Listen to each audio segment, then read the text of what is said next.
All right, it's Taco Tuesday. Let's get into the coverage for today. So just real quickly, a recap from yesterday. Went 1 for 3 yesterday after going 5 for 5 on Sunday. My biggest worry with this line was the fact that these two did not correlate. Two teammates, one with less and one with more.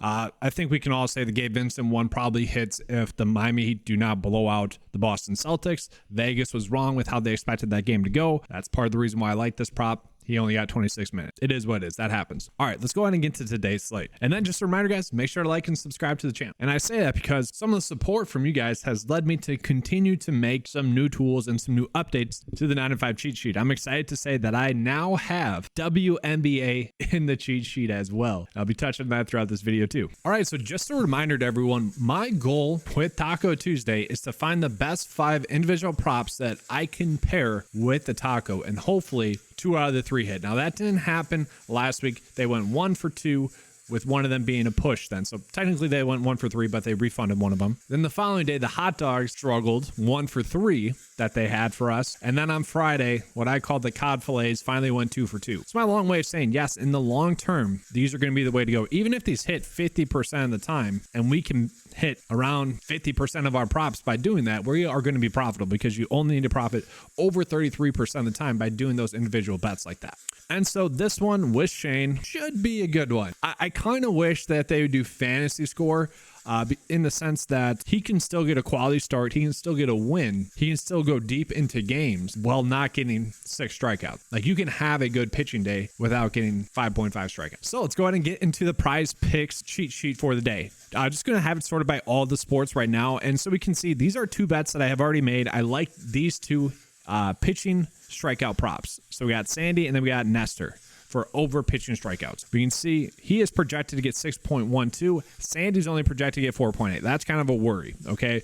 But what I'm shooting for is I'm just shooting for that positive EV. We got a 53% chance for a prop to hit, and then we also have a 54% chance for these props to hit. Those to me are 2 of the best bets that we are getting on the slate. So we pull up Nestor. We can see he is someone that, does have a high ERA. That is a big worry with him, okay? 6 innings pitched though, 6 innings pitched, and that was with giving up 4.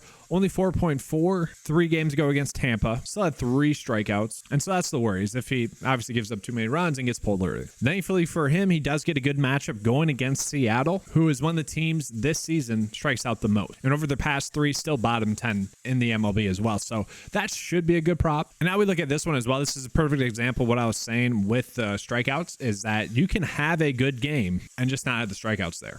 Now the Padres are kind of a team that's just middle of the road in terms of strikeouts, given up to opposing pitchers. So not really enough to really change anything. In the last game, though, they did just give up a bunch of strikeouts, and they are a little bit worse by, I shouldn't say a little bit worse. They average about a strikeout more on the road. So he does have that going for him as well.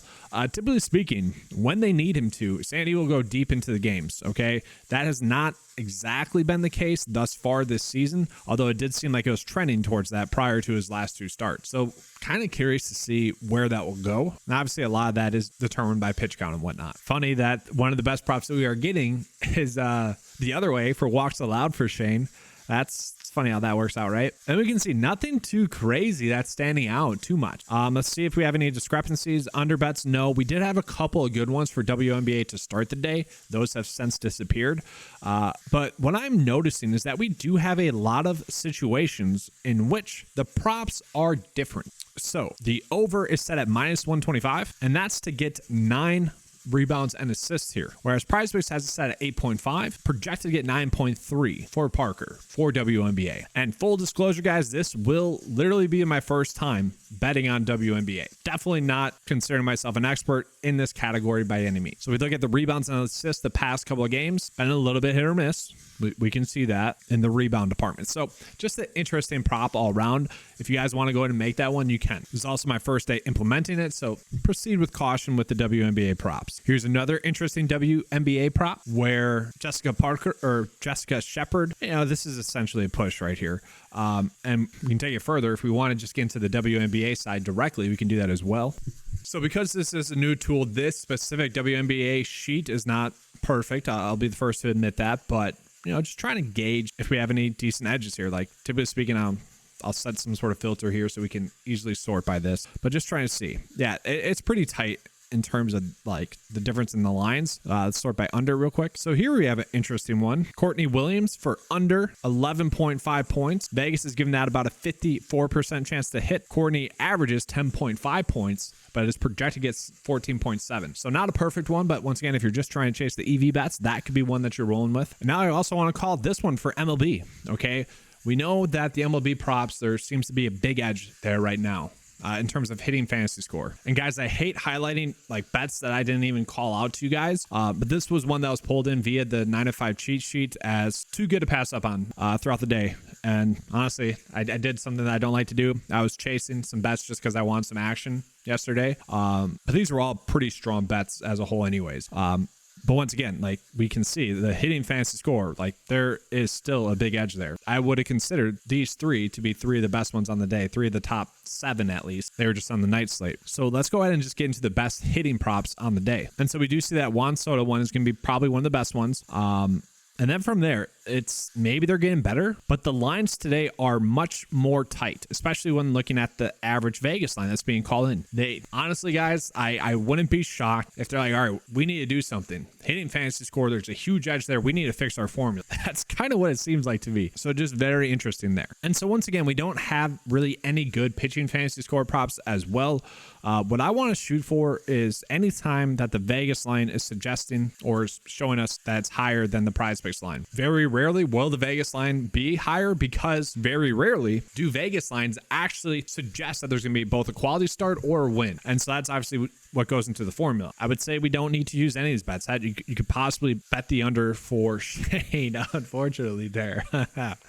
No, I'm definitely using the taco, but that is not exciting that 2 of the other props associated with him are being suggested that we should bet the under. Obviously, we don't like that. I guess if he struggles today, we're going to point back to those 2 data points. That's unfortunate. Then just real quickly, looking over some NBA props, not much there. If you guys want to go with Michael Porter Jr. for rebounds and assists, you could. I don't want to touch those just yet. I want to touch those game day. I don't really like talking about the NBA ones prior to the game. And just for what it's worth as well with the WNBA props, this one did start the day out at 8. They bumped it down because they had a 56% chance to hit. So there was some good value there. Unfortunately, not there anymore. To me, that's going to be a good sign for WNBA that they might not be as responsive as they should be. There could be an edge there throughout. So let's go ahead and get into the bets of the day. All right, so getting into the bet of the day, these are going to be my 5 favorite props on the day. Call it these 2. The cheat sheet is showing that these have about 53 and 54% chance to hit. Obviously, we'll just take those prop bets as they come. I did find another good hitting fantasy score prop on the day. It's going to be Bryce Harper for over fantasy points. Then we have Juan Soto as well. Do want to call it that these are not as strong as some of the ones that we have had in the past. These are just good enough for Taco Tuesday. That's kind of the case, though, with Taco Tuesday, is that the board is a lot tighter, obviously, because they kind of have to be, or else they'd be out of business, right? And then this one, testing out WNBA. If you guys don't want to use that one, I get it. Perfectly understandable. We'll see. I'm kind of excited for WNBA. Who would have thought, right?